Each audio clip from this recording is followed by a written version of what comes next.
So iOS 18.2 has been very interesting on the iPhone 11. And the reason for that is because on one hand, it is bringing a lot of features that even an iPhone 11 is supporting. So even though the iPhone 11 isn't getting like Apple Intelligence or any features like that, it still is getting a lot of cool updates, getting a lot of cool features, which is really, really cool. But the battery life of this phone has taken a humongous hit on these versions of software, and it really hasn't necessarily been the best look on some of these older phones because iOS 18 has kind of tanked the battery life in a lot of devices. And on iOS 18.2, I think it's going to be improved, but it still isn't nearly as good as it used to be on like iOS 17. Now, number one, there's a lot of cool improvements and a lot of cool features that are added inside of iOS 18, which is really, really cool. So I want to get those out of the way. We do now have the capability of basically sharing our AirTag location with a trusted friend or airline. So we do have that type of capability now within iOS 18.2, which is really, really cool. So if you wanted to do that before, well, now you have that type of capability, which,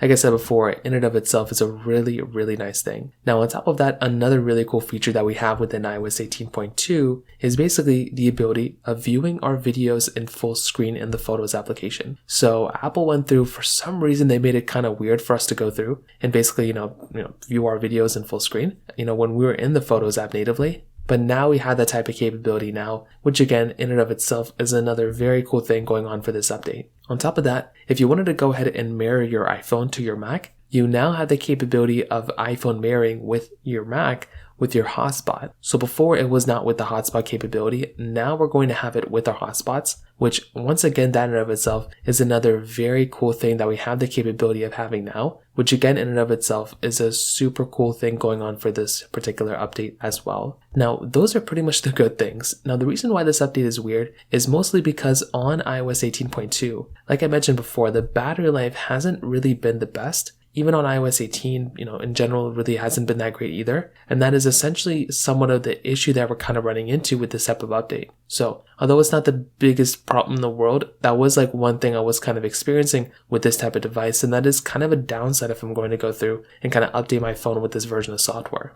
So from that side, that kind of covers it up there for the most part. If you have any other thoughts or questions, please let me know in the comment section below. Hit the like button, that would mean so much, but definitely hit that subscribe button. More importantly than everything else, I love every single one of you guys. Hopefully I'll catch you guys in the next video. Peace out till then.